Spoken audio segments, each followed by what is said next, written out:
La existencia de hoy nos pide ampliar nuestra perspectiva. La lógica global convergente es un desarrollo que justamente propone ver nuestro pasado de manera limpia y nos habla de que nuestra vida consciente tiene un enganche lógico con el inconsciente. Reconocer que estamos conectados con ese inconsciente, origen de todas las cosas, nos da pie a reconectar con el mejor futuro para la Tierra.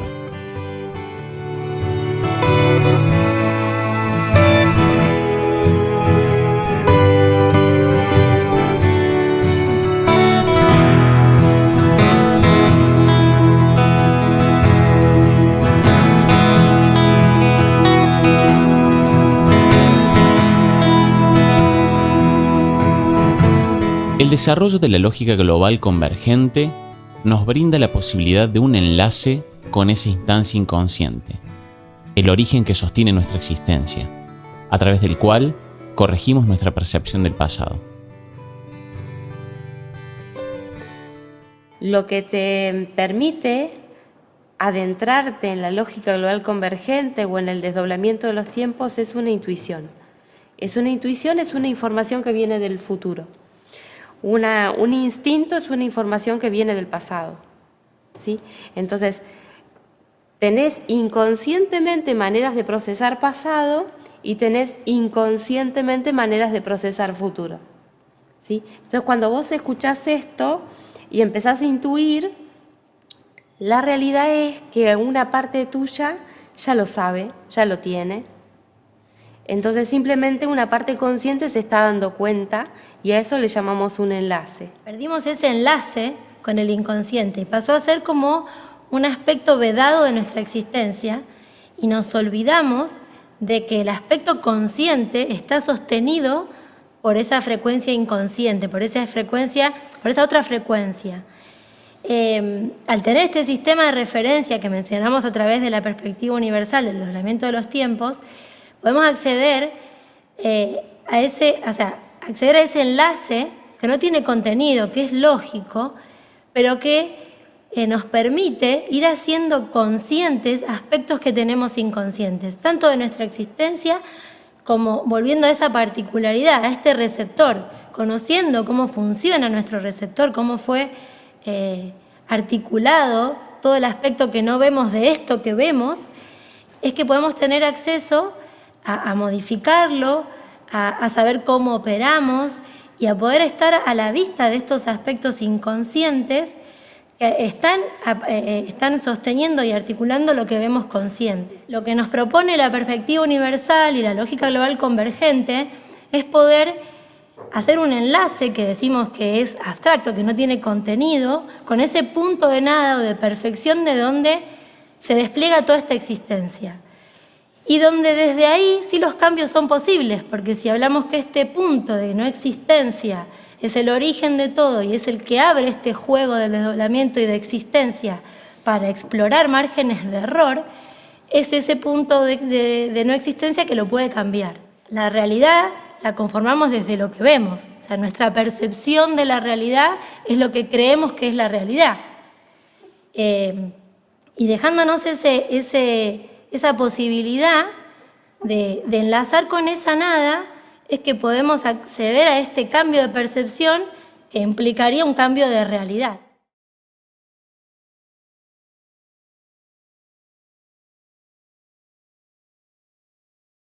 Ese enlace te va a permitir, es como una linterna que vos le pones al pasado y decís, ¡ah! Lo veo diferente. O sea, esa sorpresa de ver al pasado de una manera nueva, yo creo que eso es el gran aporte que la lógica global convergente tiene para todos nosotros, ¿no? Habitantes de la Tierra que tanto lo precisamos en este momento. Algo está cambiando. Los preceptos que sostenemos son cuestionados. El ideal de familia ha cambiado. La escuela, con su currículo y los valores con que se preparan a niños y adolescentes, ya no se reciben gratamente. Los hijos cuestionan a sus padres. Ellos ya no quieren que les digan qué hacer, sino que quieren hacer lo que ellos desean. Esto al parecer suena caótico, y sí, lo es. Estamos transitando el paso de un umbral a otro. vida antes era muy previsible. Cualquiera podía anticiparse a lo que podía pasar, las cosas que ocurrían en su entorno estaban como de alguna manera predichas, ¿sí? Predichas por tus padres, predichas por tus maestros de escuela, predichas por tus políticos o no sé, en fin, predichas por la sociedad en general. Y ahora se están dando una cantidad enorme de incertidumbres en todos los ámbitos.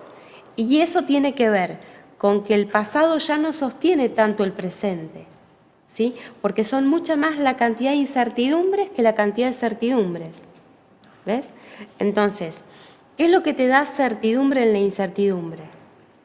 Es la conexión con el futuro, ¿sí? La conexión con el futuro, y muchas personas intuitivamente se han conectado a lo largo de todo el tiempo con el futuro y han superado de esa manera situaciones que venían como adversas hacia su vida, ¿no? Y ahora lo que tenemos es un conocimiento muchísimo más claro de cómo funciona esto de los tiempos, ¿sí? Porque siempre, si tu referencia es el pasado, el futuro es incertidumbre total, ¿sí?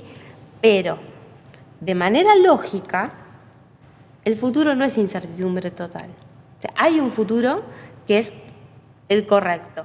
Partiendo de esto, que no se precisa creer en nada raro, porque es una lógica, haces que tu conexión diurna con tu conexión nocturna se enlace con ese mejor futuro de la Tierra, ¿sí?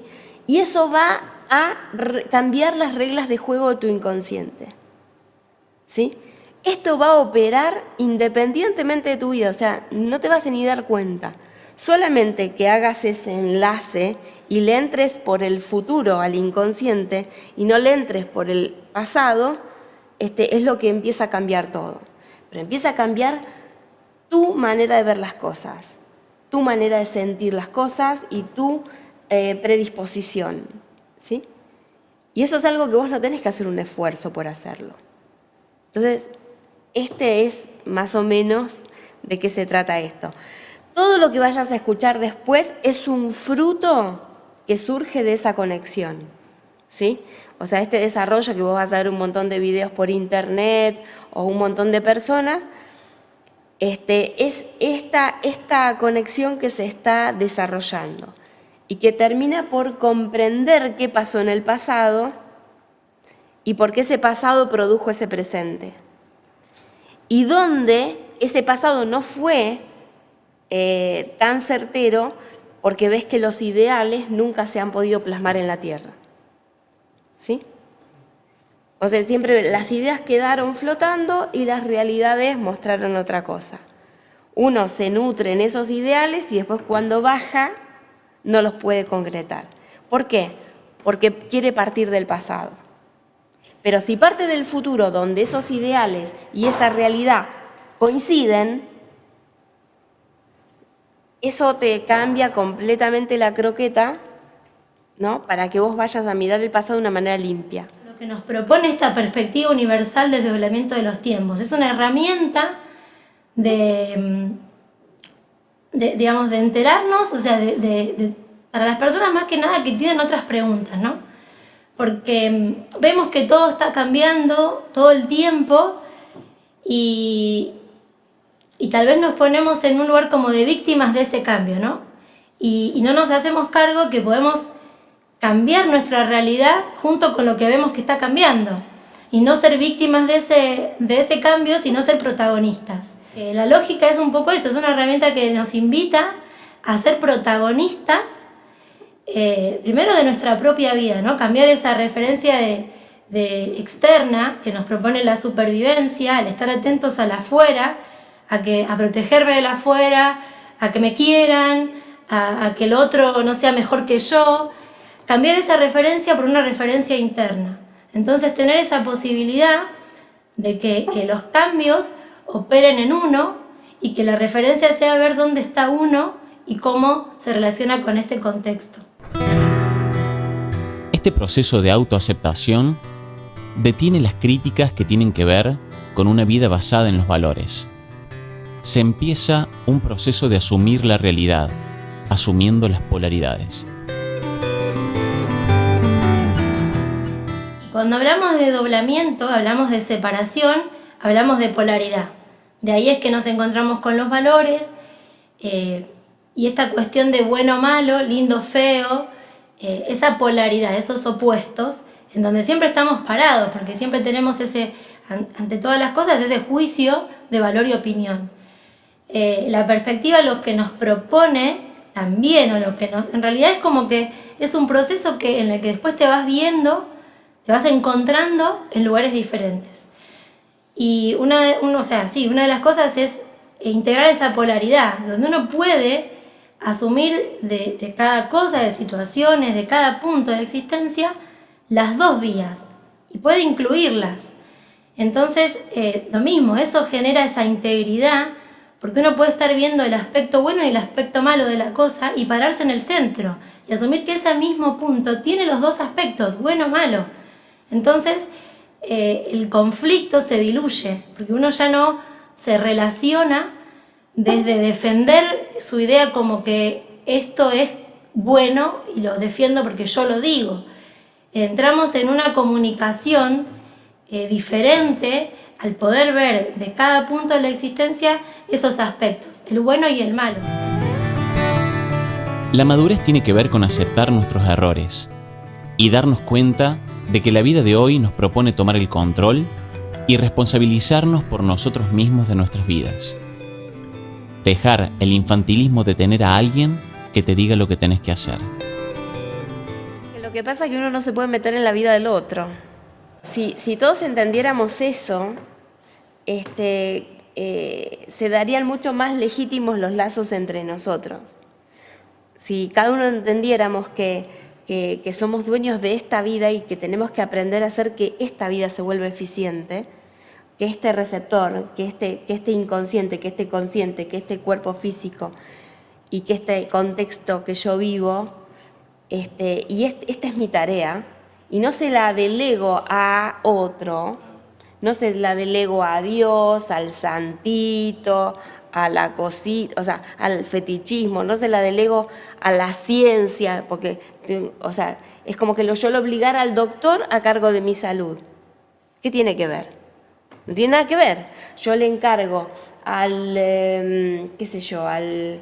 educador del colegio en mi educación. ¿Qué tiene que ver? Tiene su vida. O sea, todo significa que yo delego a mi existencia en manos de otro.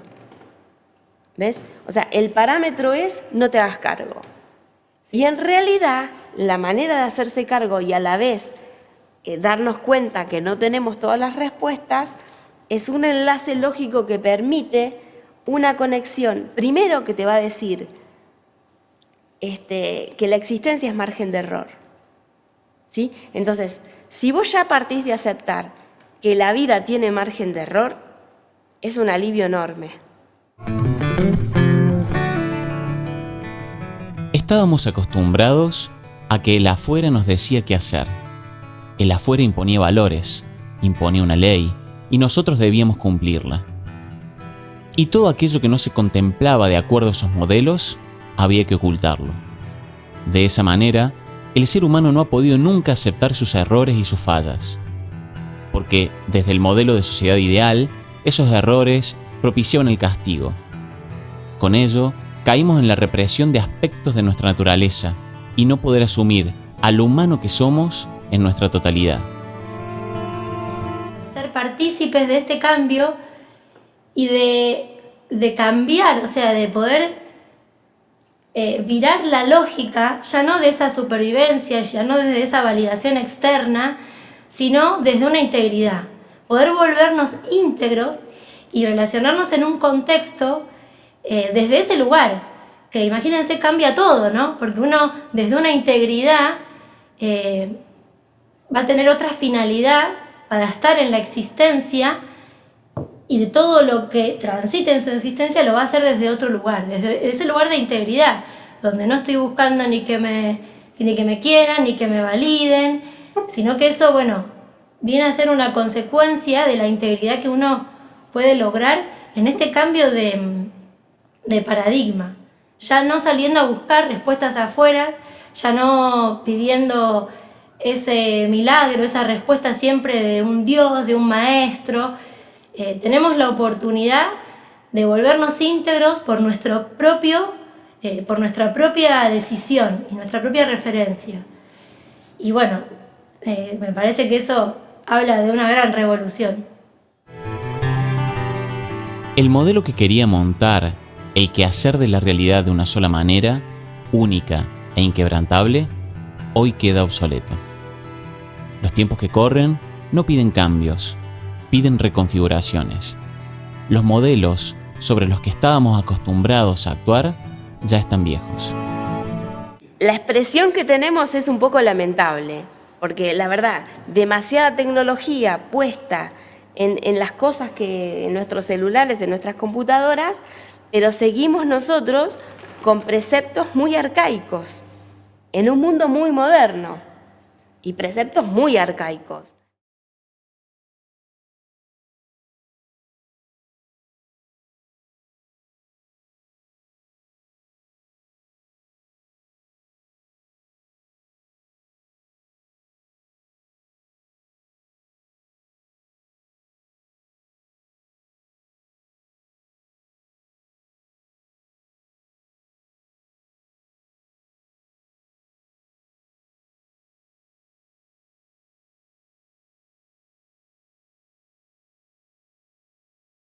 Estamos viviendo en una inmadurez, en una infantilidad que nos llevó la poesía, que nos llevó la literatura a una inmadurez enorme.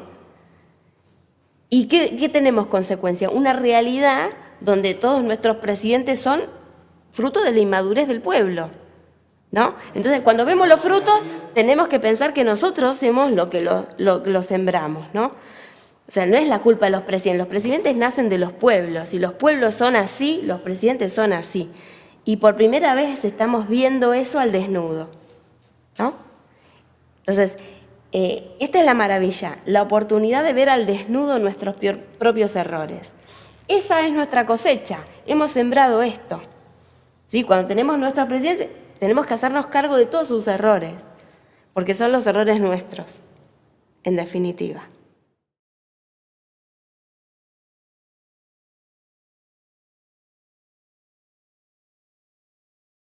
Los elementos de la tecnología que más avanzan es gracias a que hay un informe de errores con el creador de esa tecnología. Entonces, el producto tecnológico es la creación y el que lo creó es el Dios de esa creación, ¿sí? Para que éste se desarrolle, éste le tiene que informar los errores, que en realidad son los errores de que éste tiene. O sea, estamos hablando de una persona que crea una máquina. La máquina tiene errores y para mejorar la máquina, el que hizo la máquina tiene que evaluar los errores, ¿ves? Entonces nosotros somos criaturas de Dios, ponele, y acá vemos que está todo desastroso, flaco, fíjate lo que haces. O sea, le tenemos que informar los errores, ¿ves? Para que pueda actualizar en todo caso. La Tierra tenía animales muy violentos antes, ¿sí? Y sin embargo ahora el nivel de violencia de los animales disminuyó, porque los animales están en un contacto directo con la naturaleza de la Tierra. Entonces la naturaleza de la Tierra no brinda un espacio para el margen de error de esa violencia a los animales, está muchísimo más tenue. Entonces, ¿qué pasa? ¿Qué les pasa a los humanos, que son los que no pueden irse cuando viene un tsunami? Porque están desconectados del receptor Tierra, ¿sí? ¿Por qué los niveles de violencia en los humanos se incrementan mientras que los de los animales están mermando?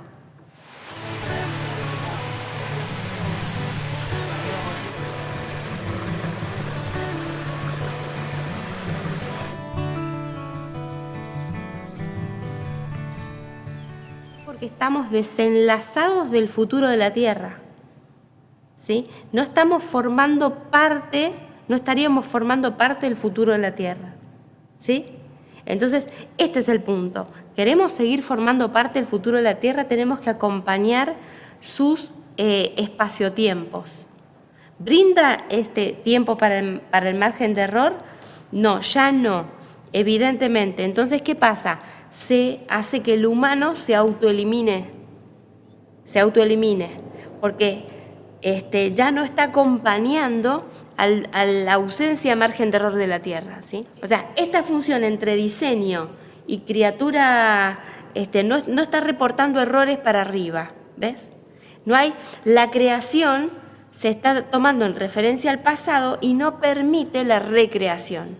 Nosotros cuando ponemos a crear máquinas, sí hacemos eso. Nos retroalimentamos, la máquina tiene un error, es un error del programador.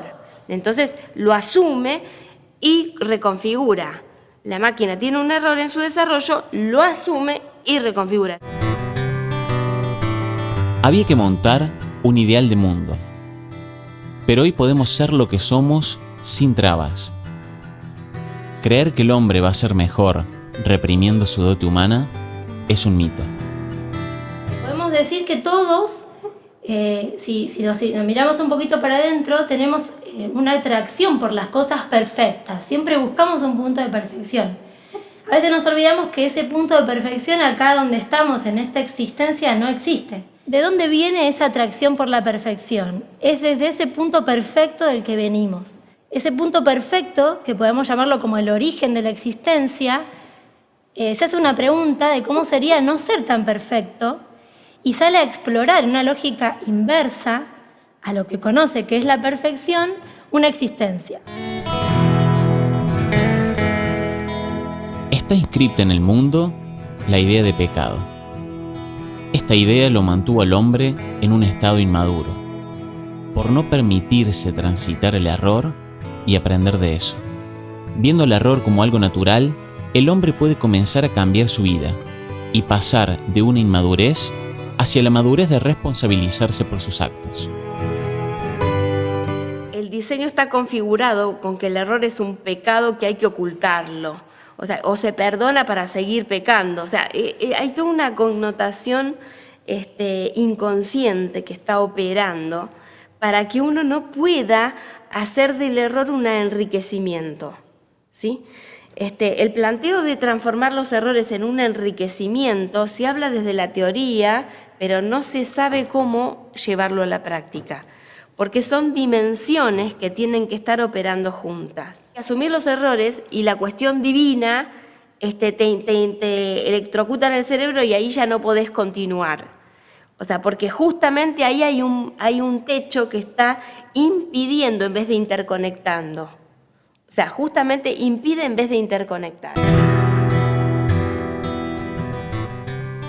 Basta de la idea de pensar en un Dios que castiga y que impone una ley. Eso ya no existe.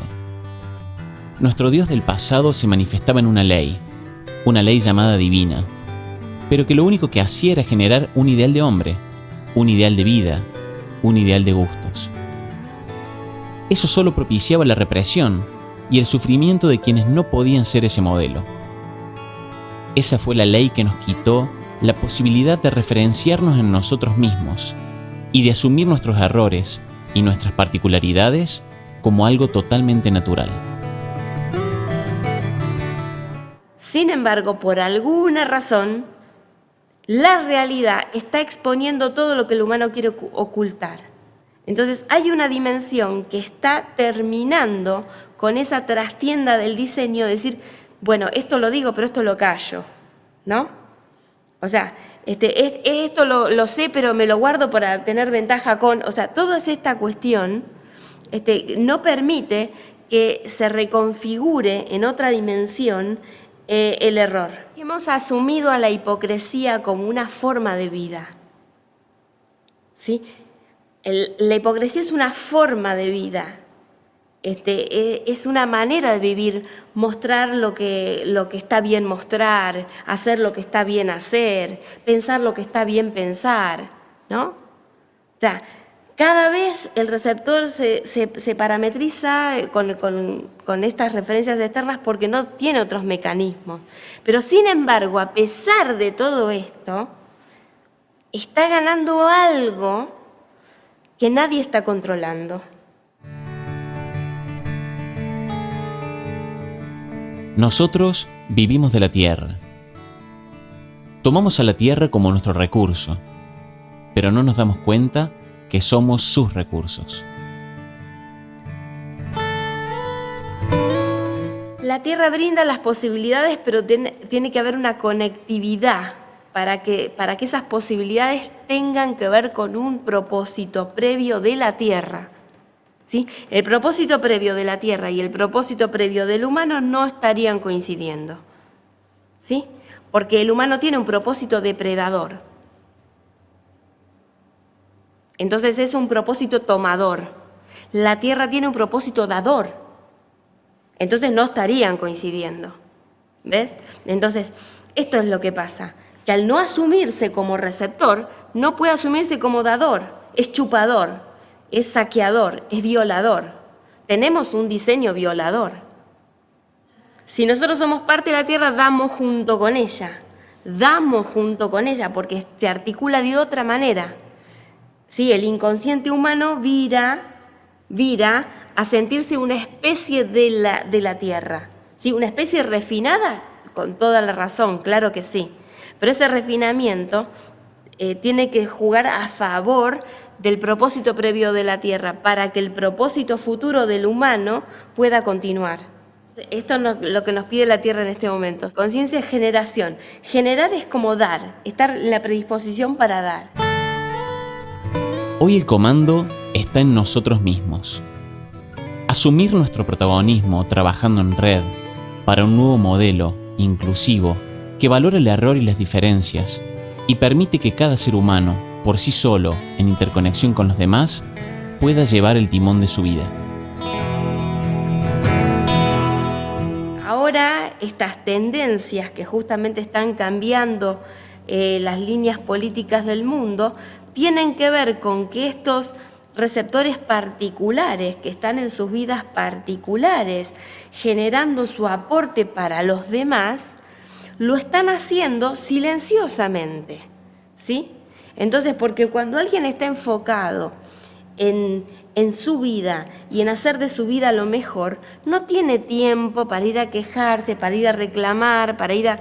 ¿sí? No tiene tiempo porque está haciendo eso. Entonces, su hacer es silencioso. Tan silencioso que pasa desapercibido por la sociedad, pasa desapercibido por los medios, pasa desapercibido por los políticos, pasa desapercibido por los economistas, pasa desapercibido por todos.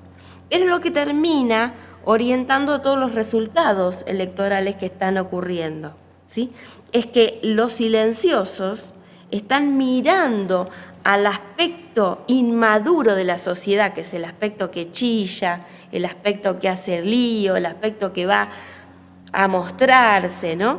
Es el aspecto que va a mostrarse, entonces estamos orientados para ver solamente aquello que se manifiesta.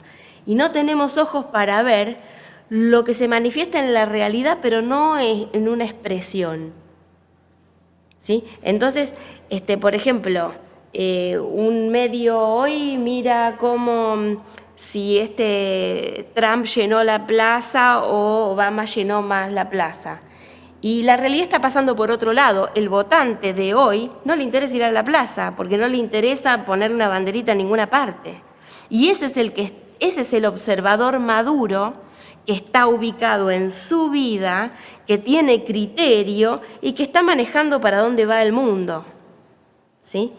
Pero claro, la madurez llama más al silencio, la inmadurez llama más hacia la expresión, ¿sí? Entonces, al ver nosotros solamente lo inmaduro, pensamos que toda la gente es la que se está expresando en las calles. No, la gente es la que está silenciosamente cada uno en su vida y dando lo mejor de sí.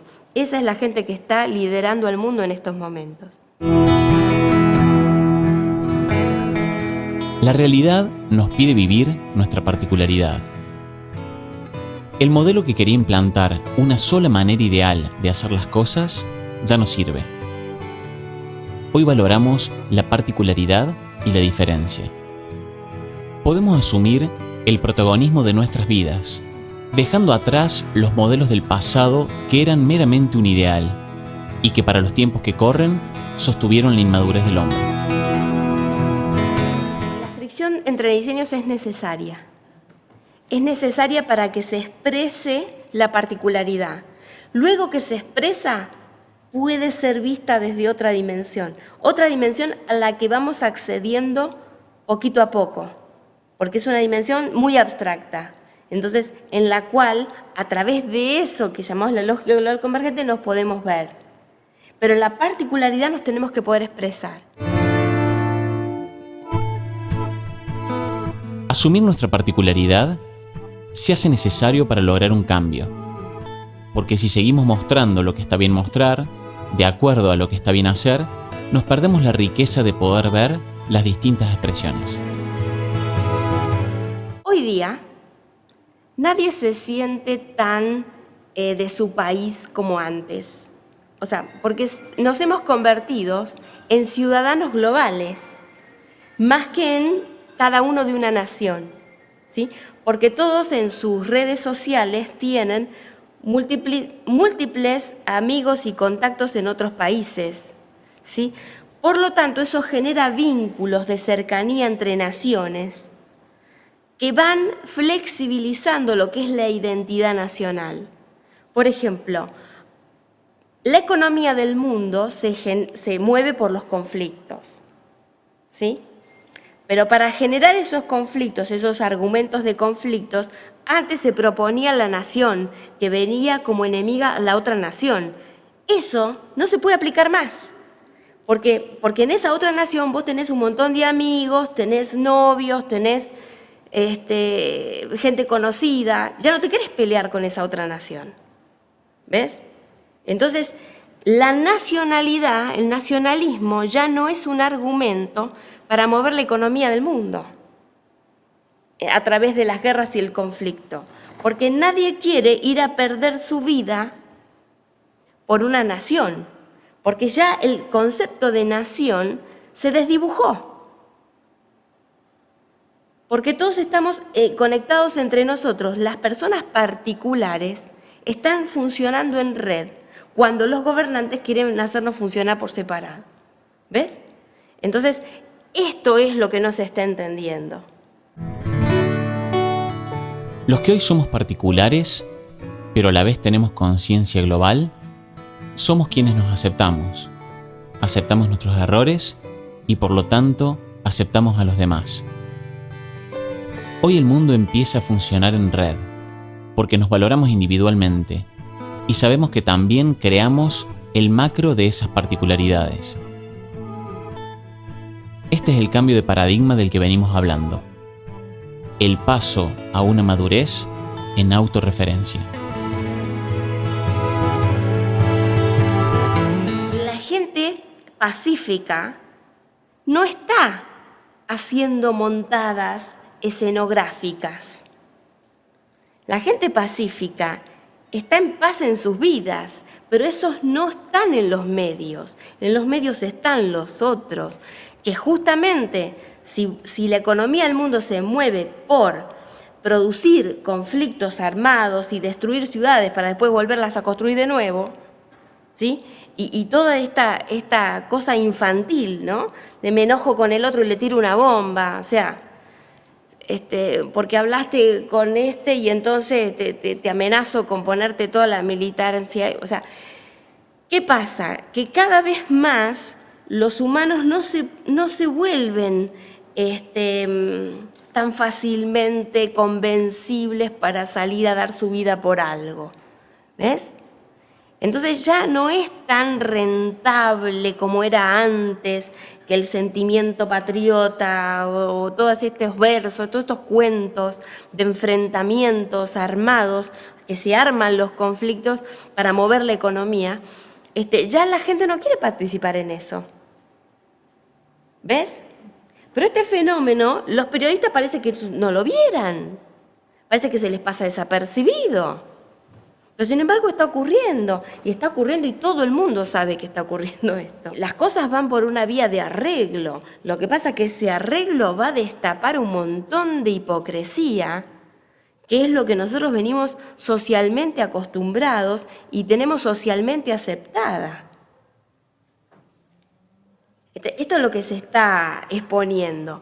Entonces, esta es la victoria de los silenciosos. Esta es la victoria de la gente que se está ocupando de su vida ser cada día mejor. Entonces, no necesitan llenar plazas, no necesitan salamear a ningún líder porque ellos están liderando sus vidas. Entonces, esta es la revolución silenciosa, ¿sí? Que tenemos que hacernos otro tipo de preguntas para poder ver a esa gente. Pero esa gente está, y esa gente está en este momento comandando el mundo. Es una muy buena noticia, ¿no?